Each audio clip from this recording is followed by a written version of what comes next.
अस्सलाम वालेकुम, कैसे हैं आप सब। Welcome to my YouTube channel Taiba Urdu novels. For instant notification like the video, subscribe to the channel and press the bell icon. ज़िद्दी जनूनियत अज़कल समैया हुरैन एपिसोड 2। अजान तो अपने भाई की बात पे तौबा तौबा करते उठ खड़ा हुआ। मामा मुझे टिफ़िन दे, मेरी बस आने वाली। अबे रुक मोटे, ये ले पैसे, जाकर अय्याशी कर। शामीर ने अपनी जेब से वॉलेट निकाल कर 1000 का नोट अजान को दिया।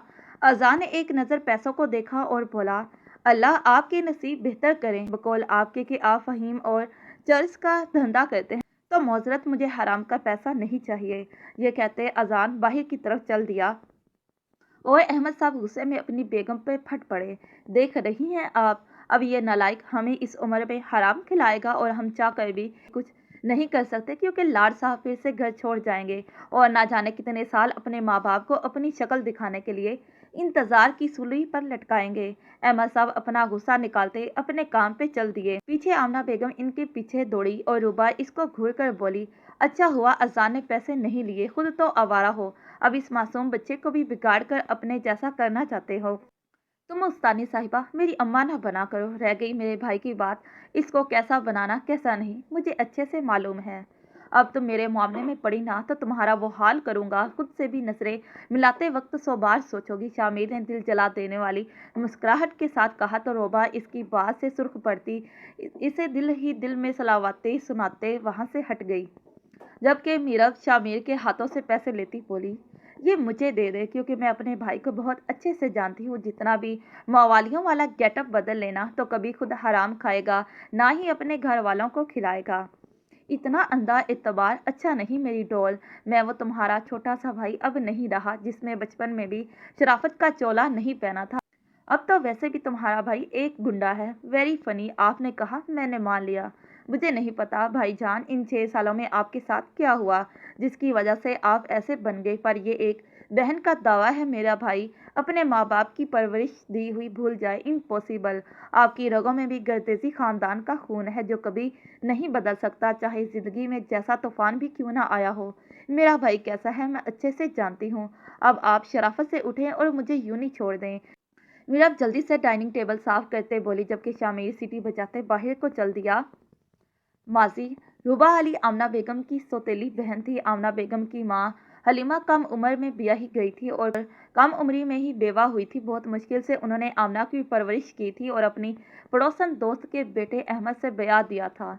अहमद जिसका आगे पीछे कोई नहीं था, बस एक माँ ही थी जो एक रात मालिक हकीकी से जा मिली। इनको फालिज का अटैक हुआ था, पर हलीमा ने अपनी दोस्त अक्सा से वादा किया था कि आमना इसकी बहू बनेगी, इसलिए हलीमा ने अपने जीते जी अपना वादा निभाया। अहमद ने बहुत बार हलीमा को अपने साथ रहने का बोला, पर वह इनकार कर गई, जिसकी वजह से लोग तनहा औरत पर तरह तरह की बातें करने लगे। मोहल्ले की एक नेक बुजुर्ग ने हलीमा और इसके दामाद बेटी को मशवरा दिया कि वो हलीमा को ब्याने को बोला, क्योंकि वो काफ़ी जवान और खूबसूरत थी। हलीमा को इस उम्र में दूसरी शादी अजीब तो लगी, पर बुजुर्ग खातून के समझाने पर मान गई और लोगों की बातों से तंग आकर उन्होंने हलीमा का रिश्ता अपने किसी जानने वाले अली साहब से कर दिया था। हलीमा जवान लगती ज़रूर थी, पर इसकी उम्र के मुताबिक डॉक्टर ने इसे बोल दिया था कि अब वो माँ नहीं बन सकेगी, जिसका गम इन्हें था कि वो अली साहब को एक औलाद न दे पाई।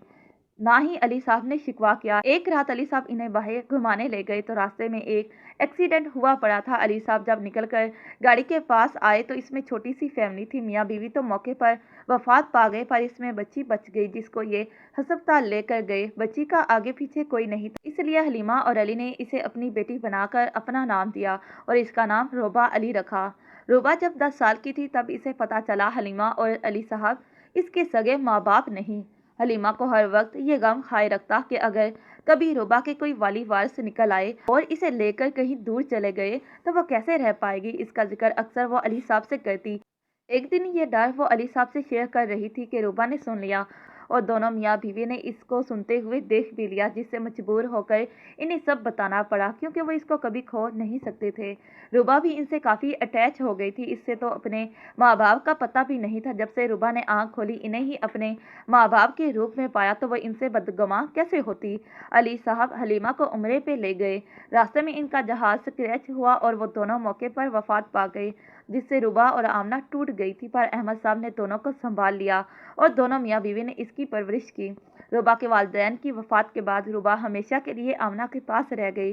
शामिर को जब पता चला रुबा अब हमेशा के लिए इनके साथ रहेगी, ये सुनकर वो खिल उठा। इसे बहुत खुशी हुई कि रुबा अब हमेशा के लिए इसके घर इसके पास रहेगी, क्योंकि शामिर की दुनिया रुबा थी और वो भी शामिर के साथ बहुत खुश रहती। दिन यूं ही गुजरे। रुबा 10वीं और शामिर 8वीं जमात में था। रुबा के जब से माँ बाप इसे छोड़कर गए थे, तब से रुबा की पढ़ाई में दिलचस्पी कम हो गई थी, जिसकी वजह से टीचर ने इसे खूब मारा।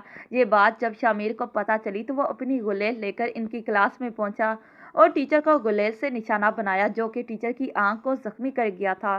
टीचर गुस्से से इसे पीटने लगी, पर वहाँ परवाह किसे थी। शामिर चुपचाप मार खाता रहा। टीचर ने शामिर के माँ बाप को स्कूल बुलवाना चाहा, पर रुबा ने प्रिंसिपल के आगे हाथ जोड़कर इल्तिजा की, प्लीज़ मैम, वो बच्चा है, मैं इसकी तरफ से माफ़ी मांगती हूँ, इसे माफ़ कर दें। टीचर भी इसे बहुत मार चुकी, प्लीज़ ये बात घर तक ना जाए, मैं इसे समझा दूंगी, प्लीज़। रुबा की बात प्रिंसिपल ने मान ली और टीचर को भी इसके घर शिकायत करने से मना किया। घर आकर शामिर सीधा अपने कमरे में चला गया था।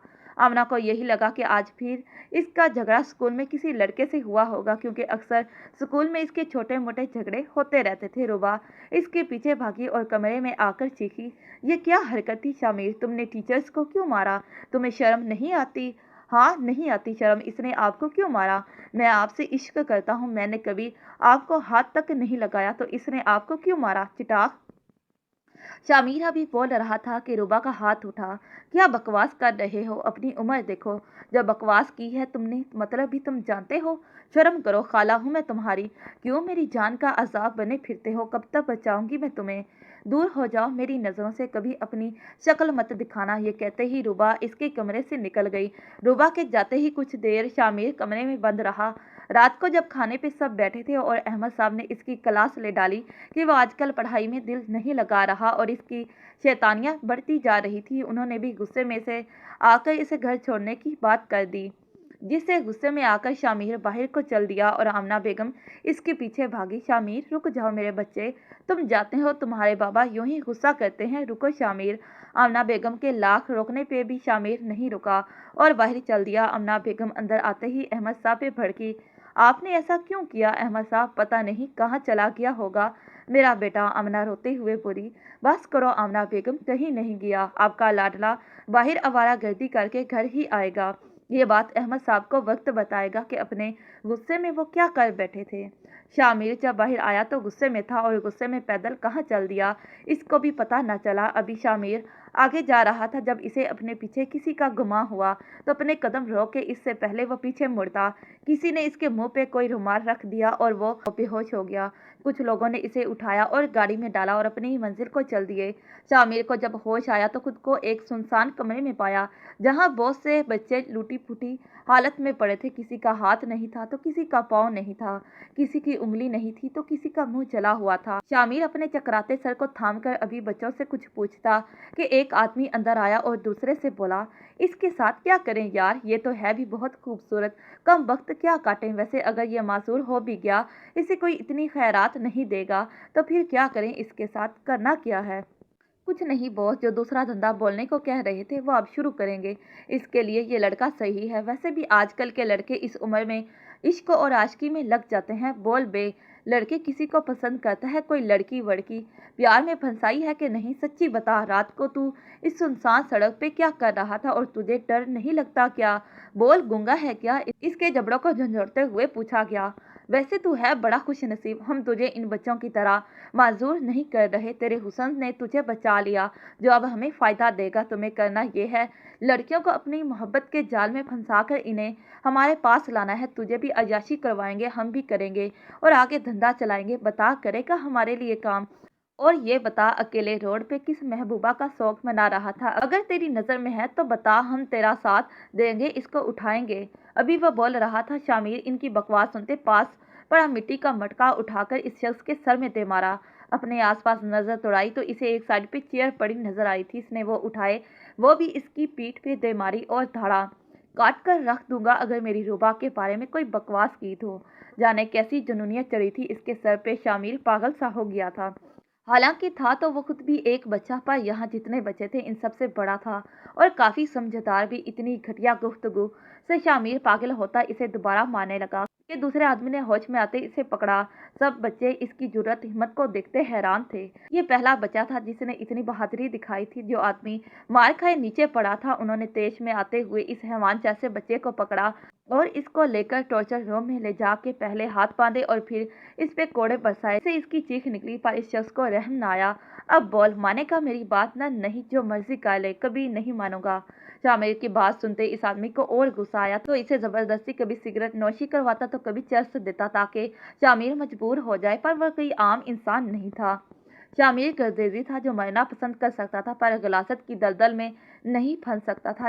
جانے کب تک اسے یہ اذیت ملتی رہتی، پر ابھی شامر گردیزی اپنی ضد پر اڑا ہوا تھا۔ جب شامر بے ہوش ہوا تو اس کو دوسرے کمرے میں منتقل کر کے وہ باہر چلا گیا۔ لرزتا ہوا میرا دل زحمتِ مہر درخشاں پر میں ہوں، وہ قطرہ شبنم کے ہو خاربیاں پر۔ جاری ہے۔ پیارے ریڈر اور معززات، میں یہ ناول اس دوسرے چینل پر دے رہی ہوں۔ پلیز اس چینل پر جو میں ویڈیو پوسٹ کروں اسے زیادہ سے زیادہ واچ کریں، لائک کریں اور اس چینل کو سبسکرائب کریں، اور ہو سکے تو اس چینل کو اپنے واٹس ایپ اکاؤنٹ، فیس بک پہ نہیں، واٹس ایپ اکاؤنٹ پہ شیئر کر دیں۔ اور یہ رہی ضدی جنونیت کی دوسری قسط۔ آپ سب پڑھ کر کمنٹس میں ضرور بتائیے کہ ناول کیسا لگا۔ اب تو خالہ کی حقیقت بھی معلوم ہو گئی نا۔ پیارے ریڈر، پلیز میرے ساتھ تعاون کیجیے گا۔ پھر ملتے ہیں اسی ناول کے نیکسٹ پارٹ پر۔ تب تک کے لیے خدا حافظ، bye bye and take care.